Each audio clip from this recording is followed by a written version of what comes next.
Victoria, I am so sorry that last question or that last answer was a little long. I do get long-winded because I love what I do, and so if I do, you're more than welcome to cut me off. But I enjoy thinking through all this stuff. No problem. It's obvious you're very passionate about it and energetic. How on earth does that translate into collections world? Well, when I say I do collections, I haven't done anybody that is hardcore collections. What I've generally worked with is companies that people don't pay their bills and they're calling them to work with them. So where that was a natural fit was, especially one of the larger companies I was working with, we did the customer service. And when we, all of a sudden they're like, hey, we need to teach this to, our collections people. So we started doing that. And what was so funny, all we changed was the front end. And the questions changed a little bit, but the main objective here is this. If you've got it, just like the gentleman earlier when I was talking about him losing customers, you don't want to lose customers, even if let's say they don't pay their bills. Some people they're slow to pay. So when you've got that customer calling you and they're trying to figure out why their service isn't working, it's a great time for you to get them to talk again. But you don't want to call them a deadbeat. You don't want to imply they can't pay their bill, because the moment you do, human nature, they're not going to pay it. So that's what I often noticed was these internal collections organizations, they're slamming their customer. Well, think about it. If I slam you and force you back in, you're not going to like me anymore. So when you get your first opportunity to leave, you're going to bolt. So even if someone is a dirtbag, let's say they are somebody that never pays their bill. Okay, fine. What percentage? It's a very low percentage. So the rest of the time, you need to treat these people as someone who's going to stay your customer.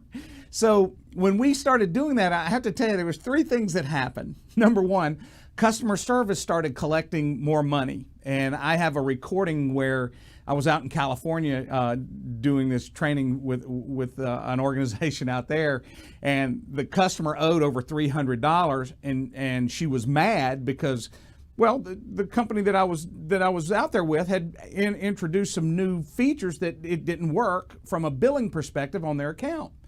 So I go through it and I explain what happened with everything with the account, if you ever want to hear the call, I'll let you hear it.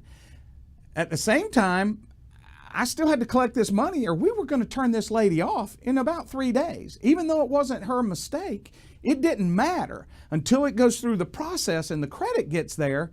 That bill needed to be paid.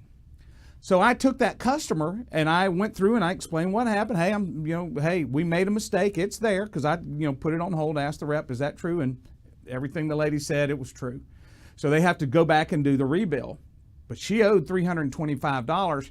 And truth be known, she thought she may have owed 50 to 60.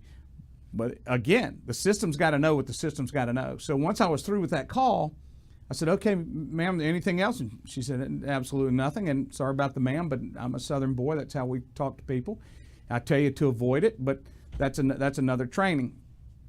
But I did. I said, ma'am, before I let you go, I'm looking here where there's a past due amount of $325, and I know it's because of the mobile-to-mobile problem that we're having.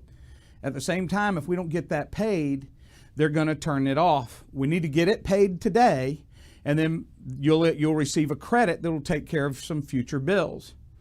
Which credit card did you want to use? And notice, I'm assuming the whole time that this young lady can pay the $325. And guess what she did?